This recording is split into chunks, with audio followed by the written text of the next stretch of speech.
Hannah's gonna take it. I start out, she has lymphedema in her left arm, but we'll do her right. But I start out with just a gentle massage. And have you guys practiced the massage? No, they haven't even seen anything done. When I do this, you're gonna be like, "What is this for?" It's the lightest touch.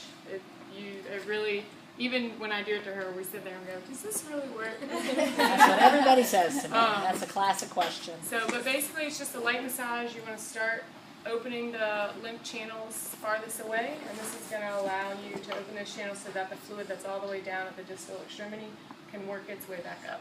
So I like to start on her back, and I just kind of come right across the back. Is that really Nice good? and light. Oh my gosh. That's ridiculous. She's barely touching. And even with clothes, you know, like it's kind of like, is this really working? But I'll just come across the back and open up these channels here, and then I come down, and I'll come into the front here and kind of open up these channels.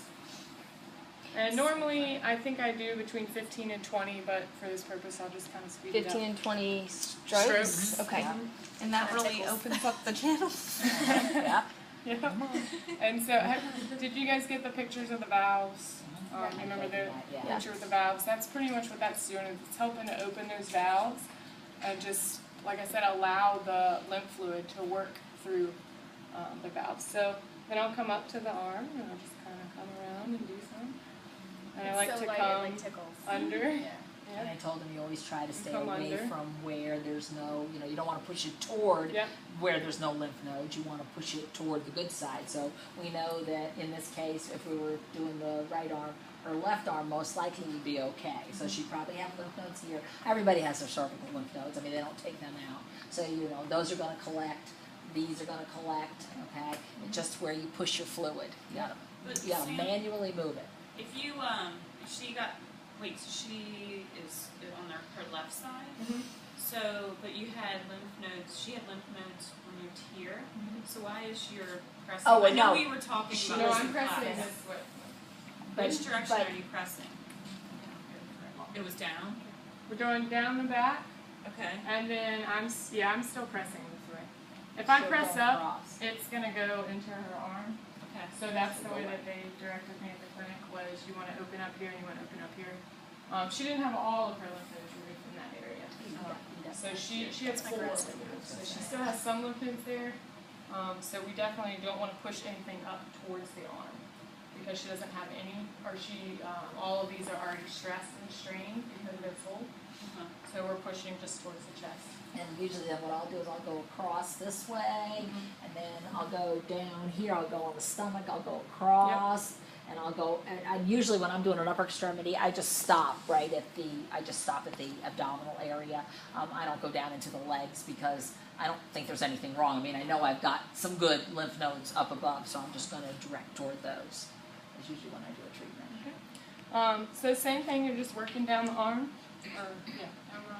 And it's just a light stroke that you're doing. Now you can work a little bit harder, like around the elbow when you get to the hand. You can kind of go around the elbow, around the olecranon, and a little bit around the fossa. But again, you never want to push your fluid in this way. You're trying to push it away and then up over into here, so it collects up here or across. So in this scenario, the swelling would be just on the distal part? It could be. Where is your grandmother's whole Her arm? whole arm is swollen, but you can see more in the forearm, especially around the wrist and the hand. The fingers, not so much. And then her upper arm is bigger. She's got a lot of extra skin, so it's not as noticeable, but if you really get in there and you're working with her, you can tell in comparison to the other arm. So to end it, I like to do a big long strip, and same thing, I'm coming up from underneath and around. We call that the scoop. The scoop, yeah. Scooping. So we scoop it up and come over, and same thing, ending it back across the chest. This is the sleeve that she wears. This one's a little thicker than the one that she uses, but what we do is we have a little thumb hole. These are cute. I prefer this stockinette because it's soft. Yeah, it's very. It's the other one's nice. rougher. Yeah, We have, this but is it's much more thinner. comfortable for the patient. And this might be a little long for your arm. Find your little thumb hole. is going to come all the way up. It's a little long. Oh, it's really long. Yeah.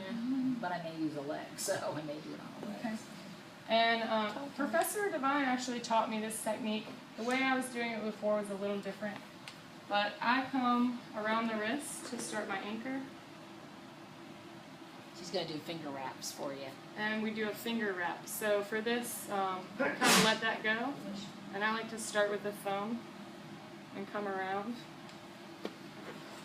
And you guys can come up here if you want to see. Now the way that the are you wrapping it looser on her than normal, or?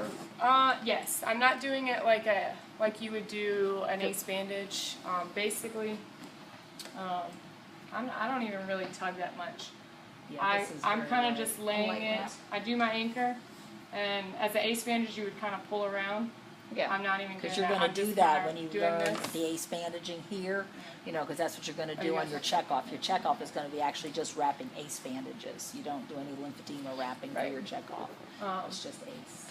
Yeah, so what I'm doing with the tension in the bandage is there's not really any tension. The compression comes from the amount of bandages and the different sizes of the bandages. Each one is a little bit different in the amount of compression that they offer. And with lymphedema, what you're doing is you're starting with more compression at the bottom and you're slowly working your way up. So that Because you've opened up all your channels, because you've gone from top to bottom, opened everything up. Now when you put the compression on the bandages, now it's going to push that fluid. That fluid has somewhere to go. You've gotten rid of the blockage and up it goes. And you can kind of describe to them too, like how tight is that? It's not tight at all. It's not really that tight. Main thing with lymphedema is you want to try to get every piece of skin covered, because anything that is left open, if you can see this, if this were to be left open, this would be swollen, full of lymph fluid. Lymph fluid finds a spot, and there it goes. If it's not covered by compression, away it goes. So with the fingers, I am wrapping around the distal end, and I'm just slowly doing a spiral wrap for each finger. And coming back around the wrist. You do this every day. Yep. And come back around the fingers. We'll do each finger. Now, like can this. you see why it's so hard to be? Just this alone is enough to be non-compliant. But wait till she feels what the rest of it feels like. So how long would you say from start to finish it takes with your grandma? I'm pretty quick with it. I think with the I'm pretty good. The massage generally takes the I was longer. gonna say the if massage you- is the longest. That I would do 15 minutes, and then the wrap I can get done. When with I like do, 5. when I do So 20 like a minutes probably bilateral lower altogether for extremity, or even treatment. if I don't do, by the time I do the whole massage and go back up again, it's a good maybe 20 to 30 minutes. And then about 15 minutes to wrap the legs. One thing I did forget to mention, when I do her hands, and this, I don't know if this is so much for lymphedema or more than what I learned when I taped for basketball players, jam fingers and stuff. With the hand, I always have them kind of abduct everything, so that your hand is open as possible. That way, I'm not doing it so tight that I will cut off your circulation. So when you relax a little bit, it's just not going to be as tight. Versus if you're like this and I wrap you up, you're going to kind of be stuck in that And position. one It thing gives we you a little tell bit our more patients is that even though you have these wraps on, we want you to carry on just with your normal daily activities. We do not want you to stop doing anything and just lay there and do nothing. Periodically during the day, while your bandages are on, you should elevate. Okay, I elevate usually is have 2 good. of these, so I would do another anchor, finish wrapping. and So then you come do the around. pinky? Yeah, normally I have 2.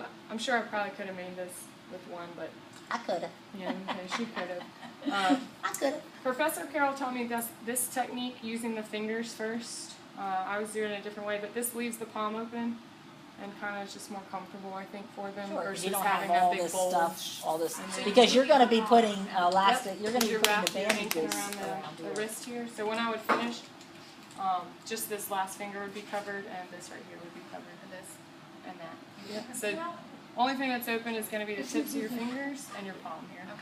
Yeah. So next I go with the smallest one. Kim has a question. Oh, sorry. You said your grandmother's 82, Mhm. and does she live alone? No, we actually live right next door to each other. Okay. And then my uncle But what lives if with her. she lived alone and didn't have anyone that could? This is a problem because That's- I yeah, have I a was gonna say lot that's of a big patients So that that's have not a this problem. justification again for home health? Nope, they won't. Does your uncle do that? They, No. what they'll do is they'll say, She'll you just know, wear a sleeve. you basically He can teach a could. patient to do it themselves. I do it. There, you can self-wrap. It can be done. It's difficult, but it can be done. Legs, obviously you can do a leg, that's easy. Hands Yeah, and it's hard, but fingers. there's a way to do it. Well, 9 times out of 10, I wouldn't give a finger wrap to somebody who lived alone.